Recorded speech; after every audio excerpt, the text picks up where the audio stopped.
चलिए अब अगला हेडिंग है Argand plane and polar representation of complex number. आप कह सकते हो ऑफ कॉम्प्लेक्स नंबर, यानी कि एक कॉम्प्लेक्स नंबर का आर्गन्ड प्लेन में जो रिप्रेजेंटेशन है उसको देखेंगे और पोलर भी रिप्रेजेंटेशन देखेंगे। तो आर्गन प्लेन आपको बताए थे कि पहले हमारा क्या कहलाता था कोऑर्डिनेट ज्योमेट्री में एक्स एक्सिस वाई एक्सिस, अब इसे क्या कहा जाता है रियल एक्सिस, और वाई एक्सिस को कहा जाता है इमेजिनरी एक्सिस। याद है? तो ये रियल एक्सिस है, ये इमेजिनरी एक्सिस है। तो इसी प्लेन को जिसमें हम लोग कॉम्प्लेक्स नंबर को रिप्रेजेंट करते हैं उसे आर्गन प्लेन कहते हैं। जबकि यही अगर हम 2 डायमेंशन पढ़ते हैं तो इसे क्या बोलते हैं कार्टेशियन प्लेन। कोऑर्डिनेट ज्योमेट्री में कार्टेशियन प्लेन कहते हैं, जबकि कॉम्प्लेक्स नंबर में उसी कहानी को हम लोग क्या कहते हैं आर्गन प्लेन। उस समय एक्स एक्सिस बोलते थे, वाई एक्सिस बोलते हैं, इस समय रियल एक्सिस बोलेंगे और इमेजिनरी एक्सिस बोलेंगे। काम सारा वही होगा, काम जितना भी होता था वो वही वाला होगा, बस नाम बस चेंज हो गया है। तो अगर मान लीजिए कि कोई भी पॉइंट का मतलब कोऑर्डिनेट अगर x प्लस आयोटा, मतलब डायरेक्ट आपको ऐसे देगा, आपको देगा ऐसे, कोई भी कॉम्प्लेक्स नंबर अगर ऐसे दे दिया z बराबर x प्लस आयोटा y, तो इसका मतलब होता है कि रियल एक्सिस में वो x ट्रेवलिंग किया होगा और इमेजिनरी एक्सिस में वो y ट्रेवलिंग किया होगा according two plus minus. Zone quadrant होगा वो देखेंगे। तो मान लेते हैं कि x भी पॉजिटिव है y भी पॉजिटिव है, तो यहाँ होगा। तो अगर इस पॉइंट का हम ओरिजिन से ज्वाइन कर दें तो ये वाली जो डिस्टेंस होगी यहाँ से यहाँ तक, ये तो y होगा, और ये वाला जो डिस्टेंस होगा वो क्या होगा x होगा ना। इस पॉइंट जैसे आप x, y कहते थे, याद करो x, y कहते थे, उसी तरह जो आयोटा के साथ लगा रहता है उसे हम लोग y कहते हैं, और जो आयोटा से फ्री होता है एक नंबर होता है उसे हम लोग x बोलते हैं। तो ये डिस्टेंस x कहलाएगा, ये डिस्टेंस y कहलाएगा। तो अगर हम बोले कि अगर ये मान लो P पॉइंट का लोकेशन दिया गया है, P पॉइंट का, तो P पॉइंट के लिए अगर O से P का डिस्टेंस देखा जाए, मैग्नीट्यूड देखा जाए, तो क्या होगा under root x square plus y square होगा।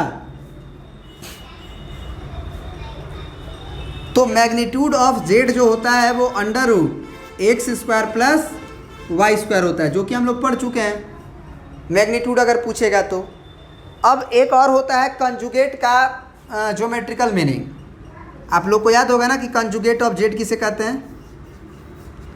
कंजुगेट ऑफ z को हम लोग z बार से रिप्रेजेंट करते हैं, और z बार का मतलब हो गया कि अगर x प्लस आयोटा y है तो उसके बाद उसके ऊपर अगर बार लगता है तो आयोटा माइनस से चेंज हो जाता है। याद है? अगर इस पे बार लगता है तो जो आयोटा में प्लस है वो माइनस हो जाता है, अगर माइनस रहता है तो प्लस हो जाता है। यही ना होता है? अब अगर ये होगा तो हम बोलेंगे कि ये पॉइंट कहाँ होगा। अगर x, y तुम्हारा फर्स्ट क्वाड्रेंट में है तो यहाँ से क्या निकल रहा है x, माइनस y ना। तो किस क्वाड्रेंट में चला जाएगा ये तुरंत? फोर्थ में, क्योंकि x अभी भी हम राइट में ही चलेंगे, लेकिन y निगेटिव हो चुका है तो नीचे जाएंगे उतना ही जितना ऊपर गए थे। यानी कि P पॉइंट का अगर मिरर इमेज ले लिया जाए इस प्लेन समझ के, तो यही तुम्हारा ये पॉइंट क्या कहलाएगा x माइनस आयोटा y कहलाएगा। तो इसका मतलब कोई भी कॉम्प्लेक्स नंबर दिया जाए, अगर रियल एक्सिस में अगर मिरर इमेज ले लिया जाए तो उसका कंजुगेट निकल जाता है। उसका क्या निकल जाता है? कंजुगेट। समझ में आ रहा है बात? ये डिस्टेंस अगर under root x square plus y square है तो ये भी वही होगा, अलग नहीं होगा। आप करके भी देख सकते हो। X square plus minus y का स्क्वायर लिखोगे तो स्क्वायर के चलते माइनस गायब तो हो जाएगा ना। बात समझ रहे हो? तो z का मैग्नीट्यूड और z बार का मैग्नीट्यूड, या माइनस z का मैग्नीट्यूड या माइनस z के बार का मैग्नीट्यूड, सबका मैग्नीट्यूड क्या होता है under root x square plus y square. z का मैग्नीट्यूड आप साफ देख रहे हो, z बार ये है तुम्हारा, तो z बार जब लिखोगे तो under root x square plus minus y का स्क्वायर लिखोगे होल स्क्वायर तो प्लस स्क्वायर आ ही जाएगा। अब जेड अगर है तुम्हारा तो इसमें माइनस भी लगाते हो तो ये दोनों माइनस में कन्वर्ट होगा ना, minus x minus iota y. तो जब हम मैग्नीट्यूड निकालेंगे इसका माइनस ऑफ कॉम्प्लेक्स जेड का तो अंडर रूट क्या आएगा, माइनस एक्स का whole square plus minus y का होल स्क्वायर, तो स्क्वायर के चलते माइनस गायब हो जाएगा। समझ रहे हो बात को?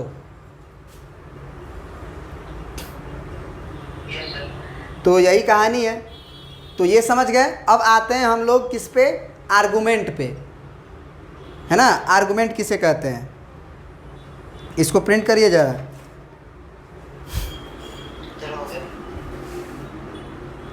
अब देखो ये हेडिंग है आपका polar representation of complex number. इसी में हम लोग आर्गुमेंट और एम्पलीट्यूड के बारे में समझेंगे, ठीक है।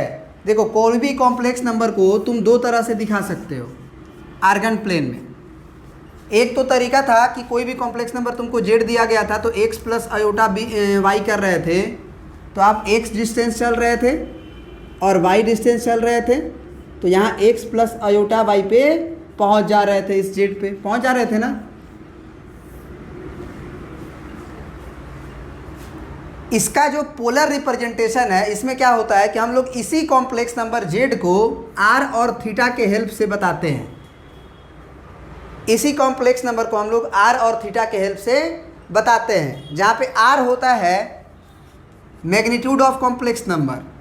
आर होता है मैग्नीट्यूड ऑफ कॉम्प्लेक्स नंबर, मतलब under root x square plus y square. इससे क्या होगा कि उसका ओरिजिन से डिस्टेंस फिक्स हो जाता है। ये आर कहलाने लगता है, ओरिजिन से यहाँ तक का डिस्टेंस, और ये थीटा कहलाता है। This is the theta. बात समझ रहे हो? तो टेन थीटा बराबर क्या होगा, वाई बटे एक्स होगा। तो थीटा बराबर टेन इनवर्स वाई बटे एक्स। अगर कभी भी टेन थीटा लिखा हो और थीटा निकालना हो तो टेन को उधर भेज देंगे, वो क्या हो जाएगा, टेन इनवर्स वाई बटे एक्स। समझ गए बात को? टेन का पावर -1 वो अलग चीज़ होता है, यहाँ पे जो इनवर्स है वो अलग चीज़ है। कभी भी अगर तुमको टेन इनवर्स अगर √3 लिखा हुआ हो तो इसको ये मत समझ लेना कि वो 1/10 √3 लिखा हुआ है, ये नहीं होता इसका मतलब। इसका मतलब ये होता है कि अगर टेन इनवर्स √3 लिखा हुआ है तो ये होता है, ऐसे बोला जाता है कि टेन इनवर्स जो होता है, आप एक्चुअली क्लास 12th का इनवर्स ट्रिग्नोमेट्रिक फंक्शन नहीं पढ़े हो इसीलिए दिक्कत हो सकता है, तो आप समझ लो कि होता क्या है। बेसिक चीज़ें आप समझ जाओगे। टेन इनवर्स √3 एक एंगल होता है। टेन इनवर्स √3 क्या होता है, एक एंगल। तो एंगल मान लेते हैं वो थीटा है, मान लिए। कोई भी इनवर्स, टेन इनवर्स हो गया, साइन इनवर्स हो गया, कोई भी इनवर्स, वो एक एंगल होता है। तो अगर वो एक एंगल है तो उसको ऐसे बोला जाता है कि टेन इनवर्स √3 एक एंगल होता है जिसका tan लेने पे √3 आता है। टेन इनवर्स एक एंगल होता है जिसका tan लेने पर, उस एंगल का जब tan लेंगे, जैसे 10 30 डिग्री 10 45 डिग्री जब लेंगे तो वो क्या निकल के आना चाहिए, √3। तो बताओ थीटा क्या होना चाहिए, यहाँ पे थीटा का वैल्यू क्या होना चाहिए, 30 डिग्री, क्योंकि 30 डिग्री ऐसा ही वही ना एंगल है जिसका tan लोगे तो 10 30 डिग्री √3 आएगा। तो एक्चुअल में हमको सारे एंगल्स तो मालूम नहीं रहते हैं कि 31 डिग्री क्या होगा, 32 डिग्री क्या होगा, 33 डिग्री क्या होगा। अरे 60 डिग्री मालूम है, 30 डिग्री मालूम है, 45 डिग्री मालूम है, यही ना मालूम है। तो ये सारे एंगल्स नहीं मालूम रहते हैं, इसीलिए हम लोग थीटा कभी भी लिखना होता है तो उसको टेन इनवर्स करके लिख देते हैं। ये एंगल को लिखने का तरीका है। तो यहाँ पे तो अगर √3 होगा, मैंने एग्जांपल के लिए ना बताया है कि अगर √3 होगा तो हम उस समय एंगल बता देंगे 30 डिग्री। लेकिन अगर मान लो √3 की जगह पे √5 हो जाए तो बता दोगे, बोलो।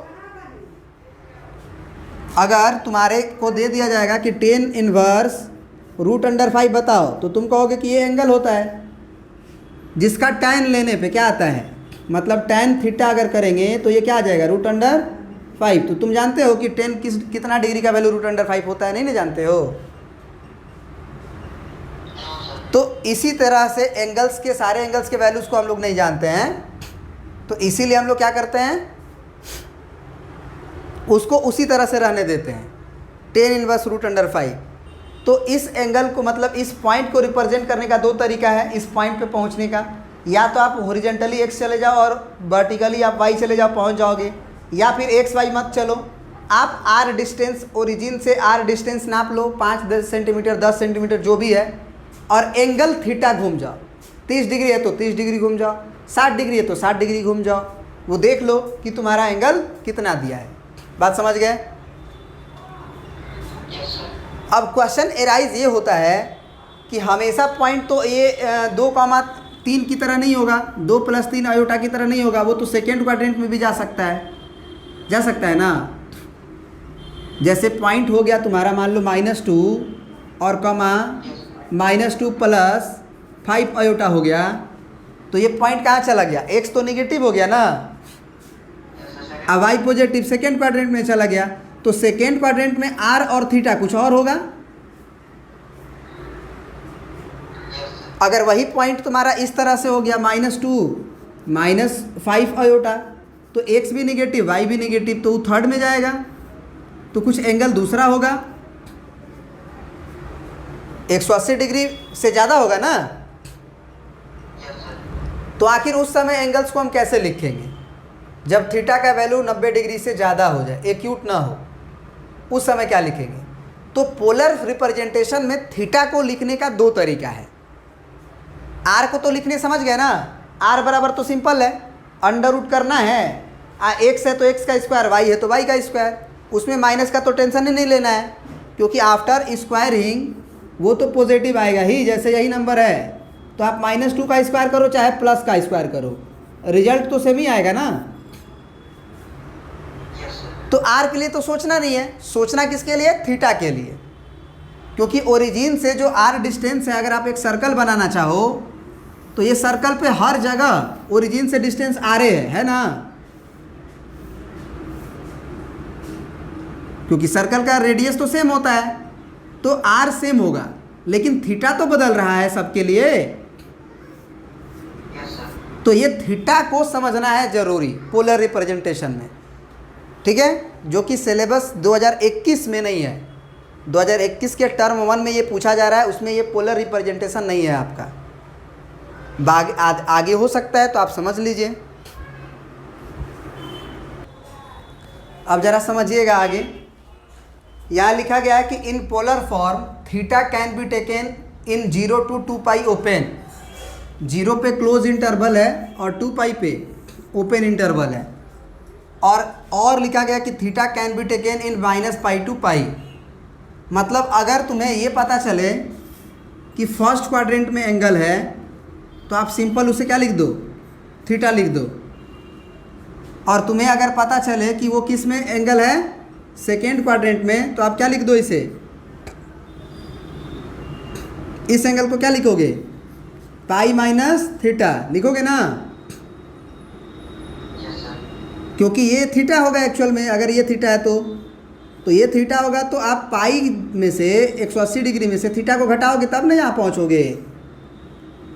और अगर तुम इसमें हो तो ये एंगल थीटा है तो ये भी एंगल थीटा होगा। तो अगर इसमें हो, इस क्वाड्रेंट में हो, तो उस समय एंगल को क्या लिखोगे, π + थीटा लिखोगे ना, क्योंकि ये पाई होता है, उसमें थीटा जोड़ना पड़ेगा।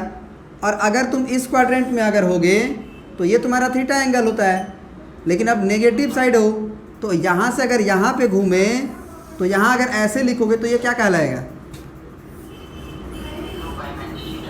तो ये एक तरीका है एंगल को लिखने का क्वाड्रेंट के अनुसार।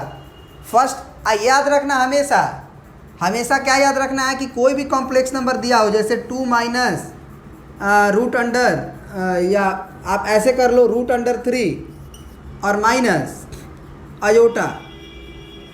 आयोटा है, ये दिया गया है। तो ये आप कभी भी अगर आप थीटा अगर निकालने के लिए बोला जाए, एंगल को, तो सबसे पहले आप मैग्नीट्यूड लेके निकालिएगा।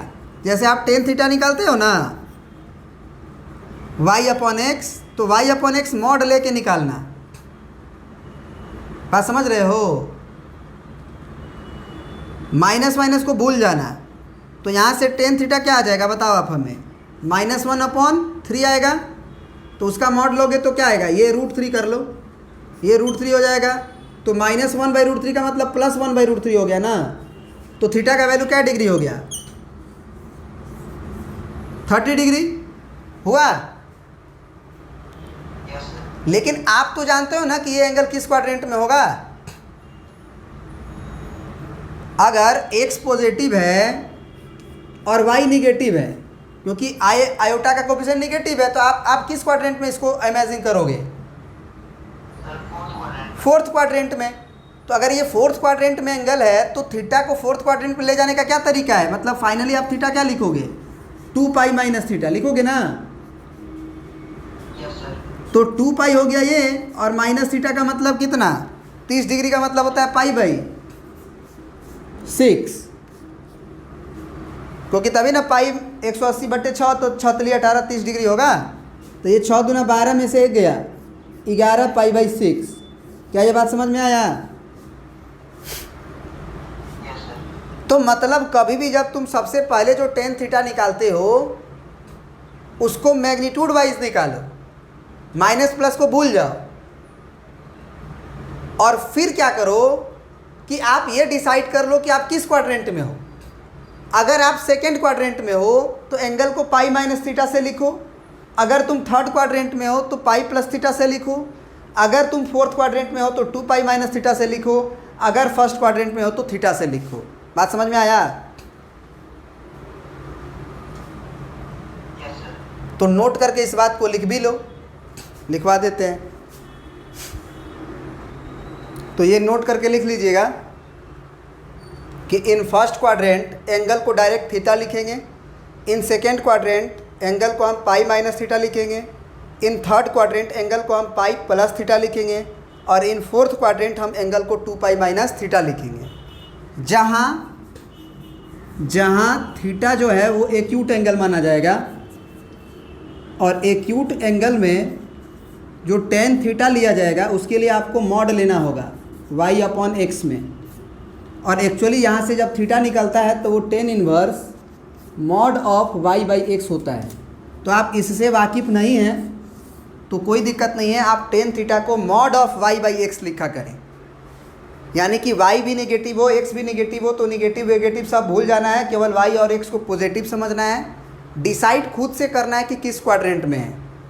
जिस क्वाड्रेंट में है उसके लिए ये इन्फॉर्मेशन दिया गया है। जिस क्वाड्रेंट में आप वो कर लीजिए, ठीक है ना। और थीटा को याद रखिएगा हमेशा टेन इनवर्स y/x होता है। अगर आप एंगल के वैल्यूज़ को नहीं जानते हैं तब, अगर एंगल जानते हैं तो जो भी है 30 डिग्री 45 डिग्री 60 डिग्री 90 डिग्री जो भी आप लिख दीजिएगा। चलिए अब नेक्स्ट क्वेश्चन देखते हैं इसमें। अब देखो ये जो एंगल का वैल्यू है, इसी एंगल को क्या कहा जाता है? आर्गुमेंट कहा जाता है या एम्पलीट्यूड कहा जाता है। क्या कहा जाता है? ये जो एंगल निकल के आता है इसी को हम लोग क्या कहते हैं? Amplitude.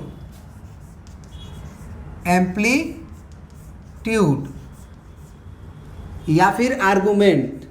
Argument of complex number, of complex number. याद रहेगा? Yes sir. मतलब जो एंगल आता है उसी एंगल को हम लोग आर्गुमेंट कहते हैं, नहीं तो एम्पलीट्यूड कहते हैं। अब यहाँ पे एक होता है प्रिंसिपल आर्गुमेंट। क्या होता है? Principal argument. तो ये दो चीज़ हम लिखे थे। हमने बताया था कि एंगल का जो माप है वो दो तरह से किया जाता है, can be taken in 0 to 2π और theta can be taken in -π to π। तो अभी तक हम लोग ये बात सीखे हैं, ये बात हमें सीखना है, क्योंकि इसी से क्वेश्चन आपके आएंगे, है ना। क्योंकि इसी में जो एंगल होता है उसे हम लोग कहते हैं प्रिंसिपल आर्गुमेंट। 0 से 2π वाले में हम क्या कहते हैं? सिंपल आर्गुमेंट कह सकते हैं, नहीं तो एम्पलीट्यूड कहेंगे। लेकिन प्रिंसिपल आर्गुमेंट अगर कहना होगा तो एंगल अगर माइनस पाई से लेके पाई के बीच में होगा तब। तो देखते हैं क्या है ये, और इसमें एंगल को कैसे लिखते हैं इसको समझते हैं। इसको प्रिंट कर लीजिए। अब देखिए लिखा गया कि when angle taken in minus open to pi close. क्या मतलब हुआ इसका? अगर एंगल तुम्हें दिखाना है तो एंगल कहाँ से कहाँ तक जाएगा? इसी पूरे में न जाएगा। पूरा कॉम्प्लेक्स नंबर 4 ही क्वाड्रेंट में घूमेगा, पहला quadrant, second quadrant, third quadrant, fourth quadrant. तो अगर दो चीज़ इसमें डिसाइड किया गया, नेगेटिव से लेके पॉजिटिव तक। माइनस पाई का मतलब क्या होता है? माइनस 180 डिग्री से लेके कहाँ तक? 180 डिग्री तक। तो दो पार्ट में बटा कि नहीं? दो पार्ट में बटा कि नहीं? पॉजिटिव और नेगेटिव बटा ना। तो जो माइनस पाई से लेके 0 के पहले पहले तक है, इसके जगह को हम ये नीचे वाला बोलते हैं, ऐसे जाएंगे। ये इधर के तरफ से हम माइनस पाई बोलेंगे और ये 0 हो गया।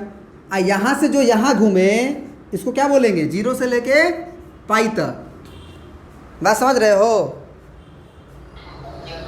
क्योंकि नीचे से जब हम घूमते हैं किस माने कैसे? क्लॉकवाइज। घड़ी जैसे चलता है, ये हमारा 3 है, ये 12 है, ये 9 है और ये 6 है। घड़ी ऐसे ही चलता है ना, ऐसे। बोलो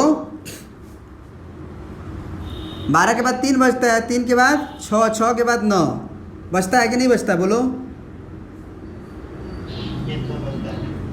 और ये जो होता है ये क्या होता है? ये होता है एंटी क्लॉकवाइज होता है।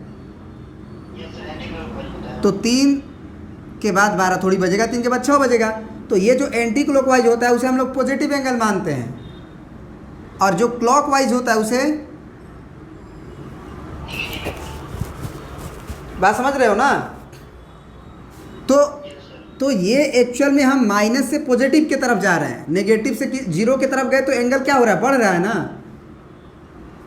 माइनस 180 डिग्री से अगर तुम 0 की तरफ गए, माइनस 180 से तुम 0 की तरफ गए तो बढ़े कि घटे? बढ़े हो। तो दो तरह से एंगल को नापा जाता है। अगर एंगल आपका फोर्थ में है और थर्ड में है तो एक दूसरा तरीका होगा, आप फर्स्ट में होगा, सेकंड में होगा तो दूसरा तरीका होगा। तो दूसरा तरीका कुछ नहीं है, फर्स्ट वाला का तो जानते ही हो ना। फर्स्ट क्वाड्रेंट में एंगल को कैसे नापते हैं? बोलो, फर्स्ट क्वाड्रेंट में एंगल को कैसे नापेंगे? थीटा से डायरेक्ट। फर्स्ट क्वाड्रेंट में एंगल बराबर लिख देंगे, एंगल बराबर थीटा डायरेक्ट, कोई दिक्कत? सेकेंड क्वाड्रेंट में एंगल क्या लिखेंगे?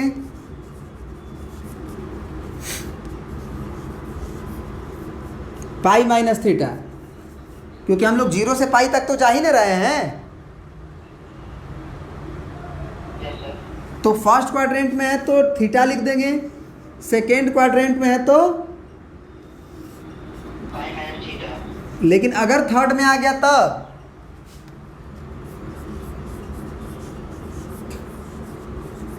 क्या करेंगे? ना, पाई प्लस थीटा कर दिए तब तो तुम 180 में कुछ जोड़ दिए। क्या 180 डिग्री से एंगल ज़्यादा हो रहा है? तो जब एंगल 180 डिग्री से ज़्यादा नहीं हो रहा है तो एंगल को लिखने का तरीका बदलेगा। अब माइनस पाई से 0 तक जाना है तो फोर्थ क्वाड्रेंट को तुम समझ लो, फिर थर्ड क्वाड्रेंट को भी समझ जाओगे। फोर्थ क्वाड्रेंट में एंगल कैसे लिखोगे? नेगेटिव में लिखोगे ना,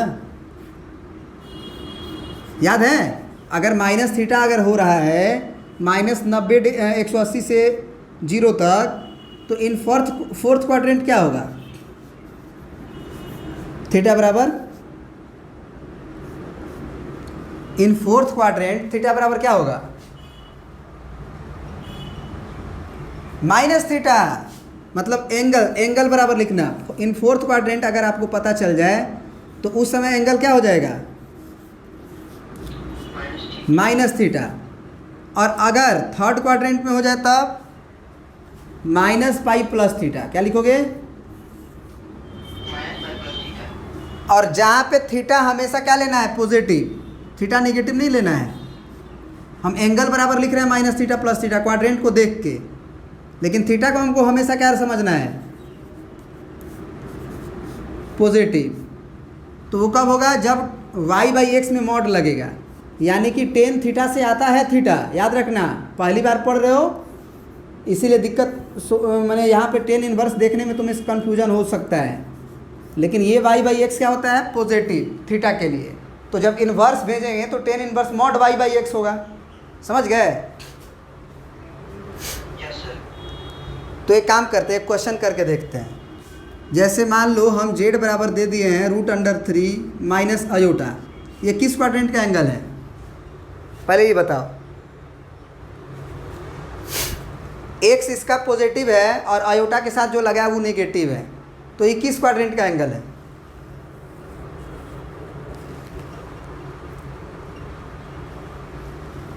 x इसका पॉजिटिव है और y इसका नेगेटिव है, तो ये फोर्थ क्वाड्रेंट का एंगल ना है। फोर्थ क्वाड्रेंट का। तो फोर्थ क्वाड्रेंट में एंगल को कैसे लिखते हैं, डायरेक्ट माइनस थीटा से लिखते हैं, लेकिन थीटा हमारा क्या होता है, पॉजिटिव, तो उसमें माइनस लगाएंगे तो वो अपने आप नेगेटिव हो जाएगा। सर थीटा माइनस लिखेंगे तो फिर पूरा थीटा पॉजिटिव होता है। क्या बोल रहे हो, सर फोर्थ क्वाड्रेंट में थीटा माइनस लेंगे ना। हाँ माइनस थीटा लिखेंगे, लेकिन जब हम थीटा निकालेंगे तो पॉजिटिव निकालेंगे, लेकिन हम एंगल अगर फोर्थ में लिखेंगे तो, एंगल अगर हम फोर्थ में लिखेंगे तो माइनस थीटा लिखेंगे, थर्ड में लिखेंगे तो माइनस पाई प्लस थीटा लिखेंगे। क्यों थर्ड में माइनस पाई प्लस थीटा हुआ बताओ। एक्चुअल में माइनस पाई यहाँ तक न है, यहाँ से यहाँ तक क्या है, माइनस पाई न है। तो अगर तुम थर्ड में जाओगे तो ये वाला एंगल तो हटाना पड़ेगा ना तुमको, ये जो वर्टिकल अपोजिट एंगल है ये वाला, इसमें ये जो थीटा है वो हटाना पड़ेगा। तो ये पूरा आपका माइनस पाई हुआ, उसमें प्लस थीटा जोड़ोगे तभी ना होगा। सोच के देखो, ये पूरा तुम्हारा माइनस पाई हुआ ना, यस सर। और उसमें प्लस में कुछ जोड़ोगे तभी ना आओगे इधर। Yes sir. इसीलिए थर्ड क्वाड्रेंट में एंगल को अगर लिखना है इस इंटरवल के अनुसार माइनस पाई ओपन से पाई क्लोज तक, तब हम क्या लिखेंगे, माइनस पाई प्लस थीटा। बात समझ में आई। एक आध क्वेश्चन करते हैं और क्लियर होगा, ठीक है। अब दो ठो क्वेश्चन तुम्हें दिए हैं, है ना। z बराबर 1 माइनस √3 अयोटा है, इसे पोलर फॉर्म में रिप्रेजेंट करना है, और एक है -1 और फिर प्लस √3 अयोटा, इसको भी तुम्हें कन्वर्ट करना है, ठीक है। समझ पा रहे हो। Yes sir.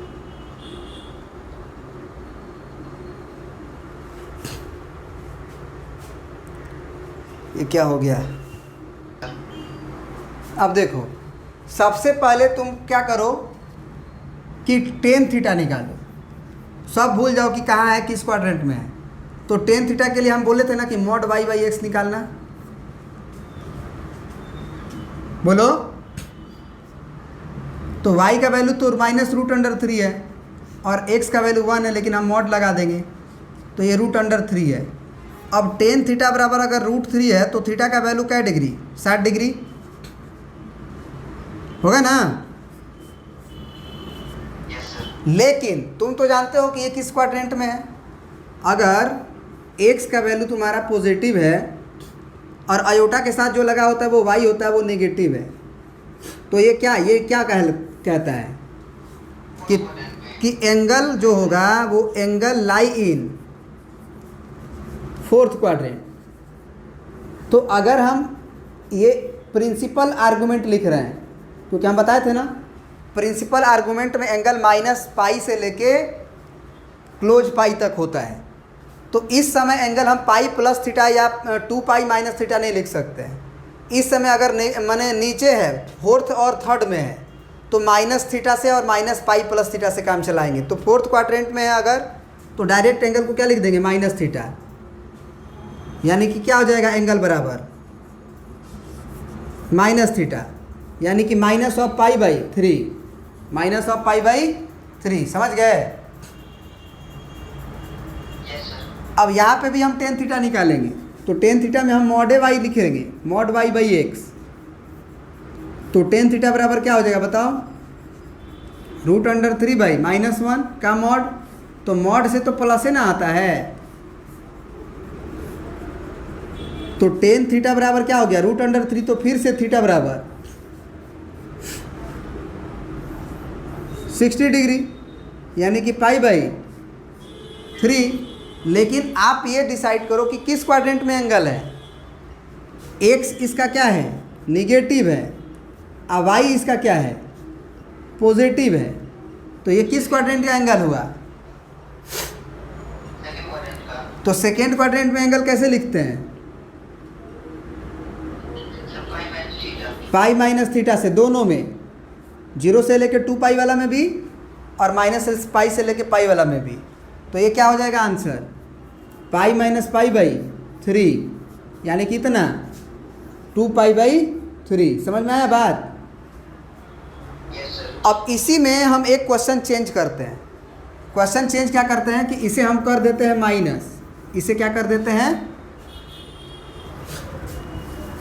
माइनस। तो माइनस करेंगे तो ये तो अभी भी हम माइनस मतलब लेंगे भी, तो ये माइनस माइनस कट भी जाएगा, ये तो थीटा √3 आएगा। लेकिन ये किस क्वाड्रेंट का एंगल कहलाएगा बताओ। थर्ड क्वाड्रेंट का। तो थर्ड क्वाड्रेंट का एंगल है, तो थर्ड क्वाड्रेंट में हम लोग एंगल क्या लिखते हैं, माइनस पाई प्लस थीटा लिखते हैं ना। Yes sir. तो थीटा का वैल्यू तो अभी भी हमारा क्या डिग्री होगा, पाई बाई 3 ही होगा। तो बाई 1 अगर लोगे तो ये -3 पाई होगा ना, और प्लस पाई, तो -2 पाई बाई 3। क्या ये बात समझ में आ रहा है। Yes sir. तो इस तरह से आपको ये समझना है कि अगर एंगल माइनस पाई, मतलब प्रिंसिपल अगर आर्गूमेंट पूछेगा, अगर पूछेगा प्रिंसिपल आर्गूमेंट, तो एंगल आपको थर्ड क्वाड्रेंट में होगा तो पाई माइनस थीटा से, फोर्थ क्वाड्रेंट में होगा माइनस थीटा से, फर्स्ट क्वाड्रेंट में होगा थीटा से, सेकेंड क्वाड्रेंट में होगा पाई माइनस थीटा से। समझ में आ गया।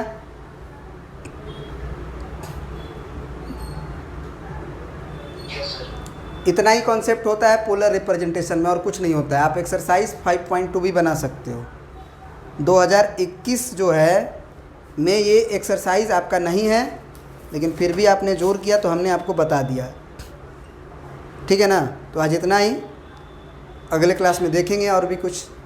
ये वैसे कंप्लीट हो गया चैप्टर आपका। Yes sir. Thank you.